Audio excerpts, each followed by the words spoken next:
Monopoly stocks அப்படின்னா என்னன்னு கேட்டிங்கன்னா, அவங்க வந்து ஒரு காம்படிஷனே இல்லாதவங்க. எக்கனாமிக் கண்டிஷன் எப்படி இருந்தாலும் இந்த மோனோபோலி ஷேர்ஸ் வந்து உங்களுக்கு வந்து நல்ல லாபத்தை வந்து கொடுக்கும். ஸோ எம்சிஎக்ஸ்க்கு வந்து நிறைய வந்து பார்த்தீங்கன்னா லேட்டஸ்ட்டாக நிறைய பேர் வந்து கமாடிட்டி ட்ரேடிங் பண்ணுறதுக்கும் உள்ள வர ஆசைப்படுறாங்க. நிறைய thermal power generation, steel producer company, இவங்க எல்லாருக்குமே இவங்க கோல் சப்ளை பண்ணக்கூடிய ஒரு நிறுவனம் இந்த கோல் இண்டியா. ஷேர் மார்க்கெட்டை பொறுத்த மட்டும் கம்பெனிகளால் தான் உங்களுக்கு இங்கே பிரச்சனையே வருது. அப்படிப்பட்ட தரமான கம்பெனிகளை நீங்கள் வந்து திறனாய்வு கொஞ்சம் செஞ்சிட்டீங்கன்னு வச்சுக்கோங்களேன். கட்டுமானத்தின் வலிமை, கட்டிடங்களின் பாதுகாப்பு, ஸ்ரீ துர்கா டிஎம்டி கம்பிகள். நியூஸ் கஃபே நேயர்களுக்கு வணக்கம். நாம் இன்னைக்கு என்ன பதிவு பார்க்க போகிறோம் அப்படின்னு கேட்டிங்கன்னா, இதற்கு நிறைய ஒரு செக்டர்ஸ் பார்த்துட்டு வந்துட்டு இருந்தோம். டிஃபென்ஸ் செக்டர், இவி செக்டர், அதுக்கப்புறமா ரயில்வே செக்டர்ஸ், இந்த மாதிரி ஒரு மிக முக்கியமான சில செக்டர்ஸ்லாம் பார்த்துட்டு இருந்தோம். அது சம்மந்தப்பட்ட துறைகள் எல்லாமே நேயர்களுக்கு ஒரு நல்ல லாபத்தை கொடுத்துருக்கு அப்படிங்கிற கமெண்ட்ஸ்லாம் வந்திருந்தது. மிக்க நன்றி. இன்றைக்கி இந்த பதிவில் என்ன பார்க்க போகிறோம் அப்படின்னு கேட்டிங்கன்னா, ரொம்ப ஒரு இன்ட்ரெஸ்ட்டுக்கான ஒரு செக்டரை பற்றி பார்க்க போகிறோம். என்ன செக்டர் அப்படின்னு கேட்டிங்கன்னா, எல்லாமே நிறைய செக்டர்ஸ் இருக்குது. அதில் என்ன இன்ட்ரெஸ்டிங் செக்டர்ஸ்ன்னு நினைக்கிறீங்களா? மோனோபோலி அப்படின்னு சொல்லக்கூடிய மோனோபோலி செக்டர்ஸ் அப்படின்னு இருக்குது. எப்போதுமே நமக்கு சில விஷயங்கள் யூனிக்காக இருந்தால் பிடிக்கும் இல்லையா? யூனிக்கான சில விஷயங்கள் நம்மக்கிட்ட இருந்தால் நல்லாயிருக்கும் அப்படின்னு நினைப்போம். இப்போ ஃபார் எக்ஸாம்பிள் சொல்கிறேனே, இப்போ இந்த பிஎம்டபிள்யூ கார்லாம் வச்சுருக்கோங்க. என்ன சொல்லுவாங்க, எங்கள்கிட்ட இந்த BMW car because it's unique. அதை வந்து வச்சுருக்கிறது வந்து ஒரு ப்ரெஸ்டீஜியஸாக நினைக்கிறவங்களாம் இங்கே இருக்கிறாங்க. அதே மாதிரி ஷேர் மார்க்கெட்லேயும் மோனோபோலி ஸ்டாக்ஸ் அப்படின்னு இருக்குது. மோனோபோலி ஸ்டாக்ஸ் அப்படின்னா என்னன்னு கேட்டிங்கன்னா, அவங்க வந்து ஒரு காம்படிஷனே இல்லாதவங்க, ஒரு தனித்துவம் வாய்ந்த ஒரு ஷேர்ஸ் அப்படின்னே சொல்லலாம். அவங்களுக்கு நிகரான இன்னொருத்தவங்க இல்லை அப்படிங்கிற மாதிரி சில செக்டர்ஸு, சில ஷேர்ஸு, அந்த மாதிரிலாம் இதில் சில ஷேர்ஸ் இருக்குது. அதில் ரொம்ப நம்ம அதிகமாக தெரிஞ்சு யூஸ் பண்ணக்கூடிய சில கம்பெனிகளை பற்றி நான் உங்களுக்கு இந்த பதிவில் கொண்டு வந்திருக்கிறேன். இந்த மோனோபோலி ஸ்டாக்ஸ் அப்படிங்கிறது ஒரு மல்டி பேக்கர் ஷேர்ஸ் அப்படின்னே சொல்லலாம். எக்கனாமிக் கண்டிஷன் எப்படி இருந்தாலும் இந்த மோனோபோலி ஷேர்ஸ் வந்து உங்களுக்கு வந்து நல்ல லாபத்தை வந்து கொடுக்கும். ஏன்னா அவங்களுக்கு வந்து காம்படிஷன் இல்லை அப்படிங்கும்போது அவங்களுடைய பொருட்களால் அவங்க தனித்துவம் மிக்கவங்களாக இருக்காங்க. அப்படிப்பட்ட அந்த கம்பெனி ஷேர்ஸ் எல்லாம் நம்மளுடைய போர்ட்ஃபோலியோவில் இருந்தால் நமக்கும் நல்லது தானே, நமக்கும் ஒரு நல்ல லாபத்தையும் கொடுக்கும் இல்லையா? அந்த மாதிரி சில கம்பெனி ஷேர்ஸ் நம்ம இப்போ பார்க்க போகிறோம். இது எங்களுடைய தனிப்பட்ட கருத்து தான். நீங்கள் மறுபடியும் என்ன பண்ணுங்கள், நல்ல திறனாய்வு செய்து உங்களுக்கு பிடித்தமான கம்பெனிகளை, உங்களுக்கு பிடித்த பட்ஜெட்டில் இருக்கக்கூடிய கம்பெனிகளை நீங்கள் தாராளமாக நீண்ட கால அடிப்படையில் வாங்கி வச்சுக்கலாம். ஸோ முதல்ல நம்ம இந்த மோனோபோலி அப்படிங்கிற இந்த வரிசையில் நம்ம பார்க்க போகிற முதல் கம்பெனி மிக பிரபலமாக எல்லாருக்கும் தெரிந்த ஒரு கம்பெனி ஐஆர்சிடிசி. நம்ம ஏற்கனவே ரயில்வே சம்பந்தப்பட்ட செக்டர்ஸில் இந்த ஐஆர்சிடிசி அப்படிங்கிறத நம்ம பார்த்துருக்கோம். ஸோ இந்த முதல் வரிசையில் எனக்கு தனித்துவம் மிக்கதாக தெரிஞ்சதில் வந்து பார்த்திங்கன்னா, ஐஆர்சிடிசியை வந்து நான் ரொம்ப சிறப்பாக சொல்லுவேன். ஏன்னு பார்த்தீங்கன்னா, இந்த கம்பெனி வந்து எல்லாருக்கும் நல்ல தெரிந்த கம்பெனி. அவங்க வந்து புக்கிங்கில் மட்டுமே உங்களுக்கு நல்ல ப்ராஃபிட் கொடுத்துட்ருக்குறாங்க. நல்ல ப்ராஃபிட் அவங்களுக்கு கிடைக்குது. அதே மாதிரி கேட்ரிங் பண்ணுறாங்க, அதுலேயும் அவங்களுக்கு நல்ல ப்ராஃபிட் கிடைக்குது. இவங்க வந்து ஒரு மகா நவரத்னா, மினி நவரத்னா, அந்த நவரத்ன வகையை சேர்ந்த ஒரு கம்பெனி. இந்த கம்பெனி தற்போது பார்த்திங்கன்னா 950 ரொம்ப நாளாக வந்து மூமெண்ட்டே காட்டலை. இப்போ தான் கொஞ்சம் மூமெண்ட் காட்ட ஆரம்பிச்சிருக்காங்க. 950 அப்படிங்கிற நிலையில் வந்து இந்த பதிவு போடும் நேரத்தில் வந்து ட்ரேட் ஆகிட்டு இருக்கு. இந்த கம்பெனி வந்து பார்த்தீங்கன்னா இவங்களுடைய மார்க்கெட் கேப்பும் நல்ல ஒரு லார்ஜ் கேப்னே சொல்லலாம். 8,21,060 கோடி உங்கள் மார்க்கெட் கேப்பை வச்சுருக்குறாங்க. நல்ல ஸ்ட்ராங்கான ஒரு மார்க்கெட் கேபிட்டலைசேஷன் வச்சுருக்காங்க. டெட் ஈக்விட்டி ரேஷியோவும் இவங்கள்ட்ட வந்து கிடையவே கிடையாது. It's a zero dept company. So promoter holding வந்து பார்த்திங்கன்னா கிட்டத்தட்ட 62% இருக்குது. இந்த ஐஆர்சிடிசியுடைய ப்ராஃபிட் பார்த்திங்க அப்படின்னா இந்த வருஷத்துக்கு மட்டும், கடந்த வருஷத்தில் மட்டும் 1005 கோடி வந்து கொடுத்துருக்குறாங்க. 5 வருஷமாகவே ஒரு ஈவன் உங்களுக்கு வந்து கொரோனா பீரியடில் கொஞ்சம் இதுவாக இருந்தால் கூட இப்போ வந்து நல்ல லாபத்தை கொடுக்கக்கூடிய ஒரு நிறுவனமாக இருக்குது. டூரிசம் பற்றி பார்க்கும்போது நம்மளுடைய ஆனுவல் க்ரோத் ரேட் வந்து 7 to 8%. இப்போ ரீசெண்டாக வந்து நிறைய நம்மளுக்கு தெரியும், இந்த ஸ்பிரிச்சுவல் டூரிசம்னு சொல்லக்கூடிய இந்த டூரிசம் வந்து நல்ல ஒரு வளர்ச்சியை வந்து கொடுத்துட்ருக்குது. அடுத்த 5-7 வருஷத்தில் கிட்டத்தட்ட 9-10% வளர்ச்சியை கொடுக்குங்கிறது ஒரு சர்வே கொடுத்துருக்குறாங்க. ஸோ அப்படிப்பட்ட இந்த கம்பெனி நல்ல டிவிடெண்ட்டும் கொடுத்துருக்காங்க, நல்ல குட் ஃபினான்ஷியல்ஸ் உள்ள ஒரு கம்பெனி. ஸோ இந்த கம்பெனி வந்து பார்த்திங்கன்னா ஒரு நீண்ட கால அடிப்படையில் வாங்கி வைக்கும்போது ஒரு நல்ல கம்பெனி, ஒரு மிகச்சிறந்த ஒரு மோனோபோலி கம்பெனி அப்படின்னே சொல்லலாம். ஸோ இந்த ஐஆர்சிடிசி அப்படிங்கிறத நீங்கள் இந்த மோனோபோலி வரிசையில் முதல் கம்பெனியாக நீங்கள் வைத்துக்கொண்டு வாங்கலாம். இரண்டாவதாக பார்த்தீங்க அப்படின்னா நெக்ஸ்ட் நம்ம பார்க்க போகிறது இந்த மோனோபோலி வரிசையில் எம்சிஎக்ஸ்ன்னு சொல்லுவோம். அதாவது multi commodity exchange. Commodity trading பண்ணுறவங்களுக்கு இதை பற்றி தெரிஞ்சிருக்கும். ஏன்னா இந்த கமாடிட்டி ட்ரேடிங் அப்படிங்கிறது இந்தியாவில் 2003 வருடம் அறிமுகப்படுத்தப்பட்டது. ஸோ அப்போ உருவாக்கப்பட்ட எக்ஸ்சேஞ்ச் தான் இந்த எம்சிஎக்ஸ்ன்னு சொல்லக்கூடிய எக்ஸ்சேஞ்சு.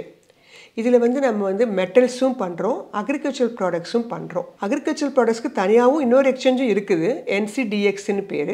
ஆனால் மேஜராக எம்சிஎக்ஸில் தான் அதிகமான அளவுக்கு ட்ரேடிங் நடந்துகிட்ருக்கு. 92% இந்தியன் கமாடிட்டி எக்ஸ்சேஞ்ச் எல்லாமே இதில் தான் ட்ரேட் ஆகிட்டுருக்கு.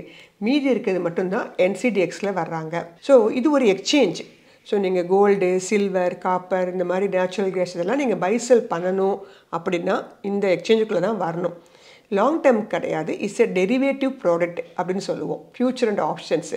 ஸோ அது சம்மந்தப்பட்ட இது எக்ஸ்சேஞ்ச். இதோடைய நெட் ப்ராஃபிட் பார்த்தீங்கன்னா இவங்களுடைய கம்பெனி 153 கோடி கொடுத்துட்ருக்காங்க. இவங்க ஒரு நார்மலான ஒரு மிட் கேப் கம்பெனி தான். 1,63,057 கோடி கொடுத்துட்ருக்காங்க. தற்போது 3038 அப்படிங்கிற நிலைமையில் ட்ரேட் ஆகிட்டுருக்கு. ஸோ ஆன்லைன் கிளியரிங் அண்ட் செட்டில்மெண்ட்ஸ்லாம் இதன் மூலமாகத்தான் பண்ணப்படுது. 47 கமாடிட்டிஸ் இதில் பண்ணிகிட்ருக்காங்க. இந்த எம்சிஎக்ஸ் பார்த்திங்கன்னா இதில் மட்டும் 2170 ரெஜிஸ்டர்ஸ் மெம்பர்ஸ் இருக்கிறாங்க. ஸோ 1577 சிட்டிஸில் இந்த எக்ஸ்சேஞ்சுடைய வர்த்தகங்கள்லாம் நடந்துகிட்ருக்கு. இவங்களுடைய டிவிடெண்ட்டும் நல்ல தரக்கூடிய ஒரு கம்பெனி தான். ஸோ எம்சிஎக்ஸ்க்கு நிறைய இப்போ பார்த்திங்கன்னா லேட்டஸ்ட்டாக நிறைய பேர் கமாடிட்டி ட்ரேடிங் பண்ணுறதுக்கும் உள்ளே வர ஆசைப்படுறாங்க. ஈவினிங்கில் உள்ள ஒரு மார்க்கெட் அப்படிங்கிறதுனால இந்த கமாடிட்டி மார்க்கெட்டுக்கு நிறைய பேர் வர இருக்கிறாங்க, பண்ணிகிட்ருக்காங்க. ஸோ கமாடிட்டி மார்க்கெட்டை பொறுத்த மட்டும் இந்த மார்க்கெட் ஒரு மோனோபோலி ஸ்டாக்ஸ்னே சொல்லலாம். ஏன்னா இது ஒரு எக்ஸ்சேஞ்ச், இதுக்கு இன்னொரு எக்ஸ்சேஞ்ச் அப்படிங்கிறது இன்னும் கிடையாது. ஸோ அப்படிப்பட்ட இந்த எக்ஸ்சேஞ்சே வாங்கி வச்சுக்கணும்னு ஆசைப்படுறவங்களுக்கு எம்சிஎக்ஸ் ஒரு நல்ல சாய்ஸாக இருக்கும். ஏன்னா மற்றவங்களாம் இன்னும் அந்த மாதிரிலாம் வரல. ஸோ எம்சிஎக்ஸ் தான் லிஸ்டட் கம்பெனியாக மார்க்கெட்டில் ட்ரேட் ஆகிட்டுருக்கு. ஸோ அதனால் நீண்ட கால அடிப்படையில் வாங்குறவங்களுக்கு எம்சிஎக்ஸ் அப்படிங்கிற இந்த மல்டி கமாடிட்டி எக்ஸ்சேஞ்ச் ஒரு சிறந்த சாய்ஸாக இருக்கும் அப்படின்னு நம்பலாம். மூன்றாவதாக நம்ம பார்க்க போகிற கம்பெனி என்னன்னு பார்த்தீங்கன்னா ரொம்ப ரொம்ப இன்ட்ரெஸ்டிங்கான ஒரு கம்பெனி, எல்லாருக்கும் தெரிந்த ஒரு கம்பெனி, கோல் இண்டியா அப்படின்னு சொல்லுவோம். அதாவது நிலக்கரி துறை சார்ந்த ஒரு கம்பெனி. இவங்களும் மோனோபோலி ஸ்டாக்ஸ் தான். ஏன்னா நிலக்கரிங்கிறது யார் வேணாலும் வெட்டி எடுத்து அதை உபயோகப்படுத்தவோ இல்லை அதை மற்றவங்களுக்கு கொடுக்கவோ முடியாது. ஸோ இந்த கோல் இண்டியா அப்படிங்கிறது மைனிங் அண்டு ரிஃபைனிங் கம்பெனி தான். மைனிங் தான் இவங்களுடைய மேஜர் இண்டஸ்ட்ரி. இப்போது ரிஃபைனிங் இந்த மாதிரிலாம் பண்ணிகிட்ருக்காங்க. இந்த கோல் இண்டியா அப்படிங்கிற இந்த கம்பெனி 1973 இன்கார்பரேட் பண்ணப்பட்டது. மினிஸ்ட்ரி ஆஃப் கோல் இண்டியா கீழே தான் இவங்க வர்றாங்க. நிலக்கரி துறை அப்படின்னு ஒரு துறையே இருக்குது இல்லையா.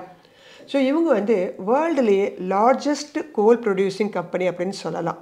செகண்ட் லார்ஜஸ்ட் கோல் ப்ரொடியூசிங் வேர்ல்டு லெவலில். அப்படிப்பட்ட கோல் இண்டியா கம்பெனி நம்மளுடைய போர்ட்ஃபோலியோ இருக்கிறது நல்லது தானே. இந்த கோல் இண்டியா கம்பெனி நல்ல ஹை டிவிடெண்ட் கொடுக்கக்கூடிய ஒரு கம்பெனி.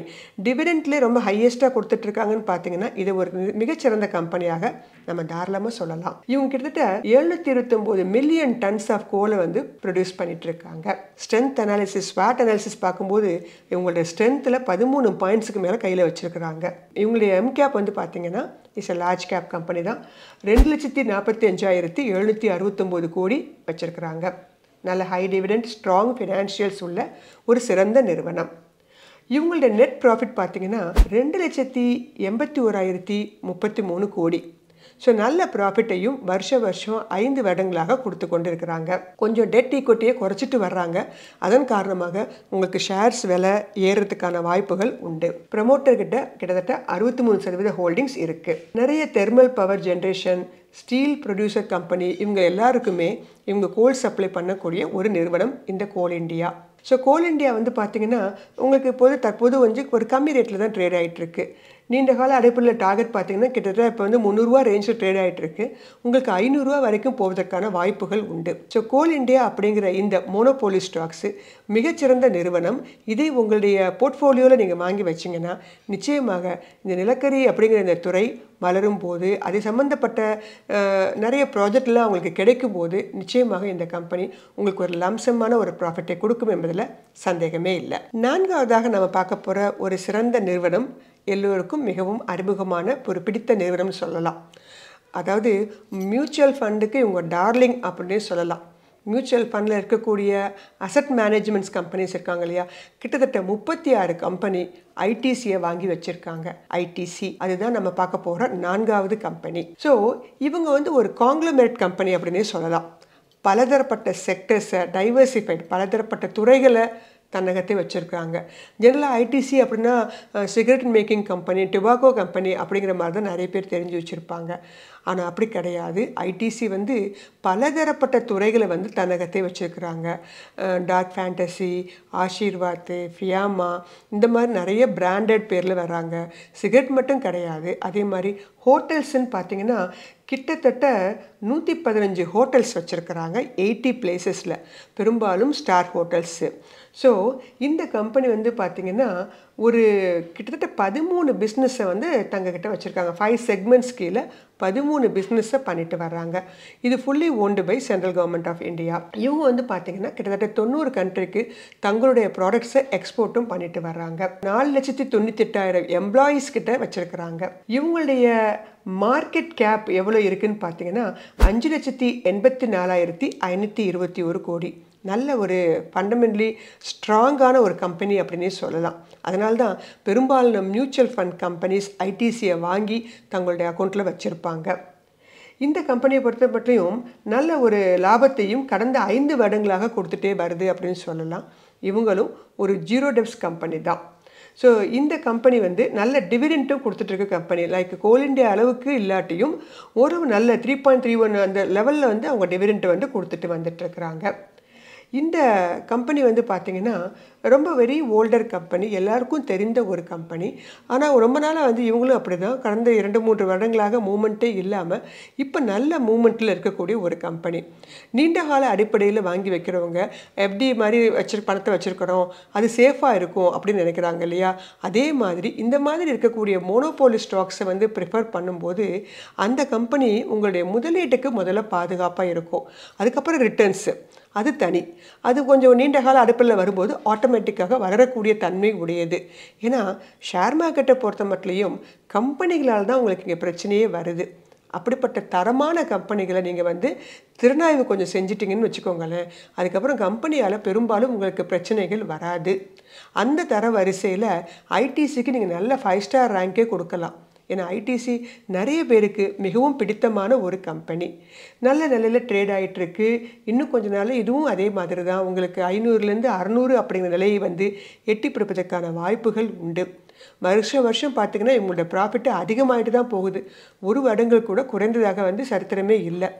அப்படிப்பட்ட இந்த ஐடிசி கம்பெனியை உங்களுடைய போர்ட்ஃபோலியோவில் நீங்கள் வாங்கி வைத்துக்கொண்டால் நிச்சயமாக வரும் வருடங்கள்லாம் ஒரு நல்ல லாபத்தை நீங்கள் பார்க்கலாம். 5வதாக நம்ம பார்க்க போகிற கம்பெனி என்னன்னு பார்த்தீங்கன்னா சிடிஎஸ்எல் அப்படின்னு ஒரு கம்பெனி.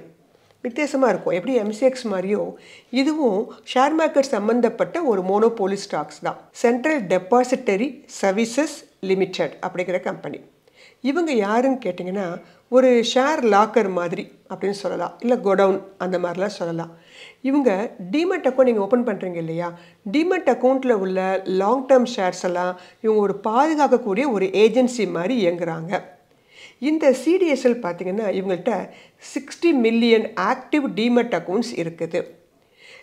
இவங்களுடைய மெயின் ரோலே என்னன்னு கேட்டிங்கன்னா எலக்ட்ரானிக் ஃபார்மில் ஷேர்ஸை மெயின்டைன் பண்ணி வச்சுக்கக்கூடிய ஒரு கன்சர்ன். இதில் வந்து 2 டெபாசிட்டரிஸ் இருக்காங்க. என்எஸ்டிஎல்னு ஒருத்தங்க இருக்காங்க, சிடிஎஸ்எல்னு ஒருத்தங்க இருக்காங்க. இதில் சிடிஎஸ்ஸோடைய ப்ரைமரி ஆப்ஜெக்ட் வந்து யாருன்னு பார்த்தீங்கன்னா பாம்பே ஸ்டாக் எக்ஸ்சேஞ்ச். என்எஸ்சிஓக்கு வந்து பார்த்தீங்கன்னா என்எஸ்டிஎல் இருக்குது. வெகு விரைவில் நமக்கு என்எஸ்டிஎலும் ஐபிஓ வழியாக வர இருக்குது. சிடிஎஸ்எல் ஏற்கனவே ஐபிஓ வழியாக வந்து இப்போ மார்க்கெட்டில் ரன் ஆகிட்டுருக்கு. 1,740 ரூபா அப்படிங்கிற ரேஞ்சில் ரன் ஆகிட்டுருக்கு. இவங்களும் ஒரு மோனோபோலி ஸ்டாக்ஸ் தான். ஏன்னா இது மாதிரி இன்னொருத்தங்க இருக்காங்க. இப்போ ப்ரெசென்ட்டாக இல்லை. NSDL இனிமேல் தான் வரப்போகுது. ஸோ இப்போ ப்ரெசென்ட்டாக அவங்களுக்கு காம்படிஷன் அப்படிங்கிற மாதிரி யாரும் கிடையாது. ஸோ இவங்களும் பார்த்திங்கன்னா நல்ல ஒரு லாபத்தை கொடுக்கக்கூடிய ஒரு கம்பெனியாகத்தான் இருக்கிறாங்க. இவங்களுக்கு ரெவென்யூ எப்படி வரும்னு கேட்டிங்கன்னா, சம் ஆஃப் த சார்ஜஸ்ஸு நம்ம வந்து நிறைய சார்ஜஸ் கட்டுறோம் இல்லையா, டிரான்சாக்ஷன் சார்ஜஸ்ஸு, செட்டில்மெண்ட் சார்ஜஸ் இந்த மாதிரிலாம் கட்டுறோம். இதன் வழியாகத்தான் இவங்க மாதிரி உள்ளவங்களுக்குலாம் அவங்களுக்கு வந்து வருவாய் கிடைக்குது. ரீசெண்டாக பார்த்திங்கன்னா நிறைய கொரோனாக்கு அப்புறம் நிறைய டிமேட் அக்கௌண்ட் ஓப்பன் ஆகிருக்கு. அதிகமாக ஓப்பன் ஆகிருக்குன்னே சொல்லலாம். இனி வரும் காலகட்டத்திலும் நிறைய டிமேட் அக்கௌண்ட்லாம் ஓப்பன் பண்ணுறதுக்கு ரெடியாக இருக்கிறாங்க. நிறைய பேருக்கு ஒரு அவேர்னஸ் வந்திருக்கு. அப்படி இருக்கும்போது இந்த கம்பெனியோட ரெவென்யூவும் என்ன ஆகும், அதிகமாகிறதுக்கு வாய்ப்புகள் உண்டு. ஸோ CDSன்னு சொல்லக்கூடிய இந்த சென்ட்ரல் டெபாசிட்டரி சர்வீசஸ் அப்படிங்கிற இந்த கம்பெனியும் ஒரு மோனோபோலி ஸ்டாக்ஸு. தாராளமாக நீண்டகால அடிப்படையில் தேர்வு செய்பவர்கள் இதை ஒரு சாய்ஸாக வச்சுக்கலாம். இன்றைக்கி மோனோபோலி ஸ்டாக்ஸ் அப்படிங்கிற வரிசையில் நம்ம ஒரு 5 கம்பெனிகளை பார்த்தோம். IRCTC, MCX, goal India, ITC and லாஸ்ட்டாக CDSL. இவங்க எல்லாருமே மிகச்சிறந்த ஒரு நிறுவனம் அப்படின்னே சொல்லலாம். யூனிக்கான ப்ராடக்ட்ஸை தங்கள்கிட்ட வச்சுருக்கிறாங்க. நேர்கள் இதில் உங்களுக்கு எது பிடிச்சிருக்கோ இன்னும் நன்கு திறனாய்வு செய்து இந்த கம்பெனிகளை நீங்கள் வாங்கினீங்கன்னா நீண்ட கால அடிப்படையில் மிகச்சிறந்த லாபத்தை கொடுக்கும். நன்றி, வணக்கம். இந்த வீடியோ உங்களுக்கு பிடிச்சிருந்தா லைக் பண்ணுங்க, ஷேர் பண்ணுங்க, கமெண்ட் பண்ணுங்க. மறக்காம பெல் பட்டனை கிளிக் பண்ணிட்டு சப்ஸ்கிரைப் பண்ணிடுங்க.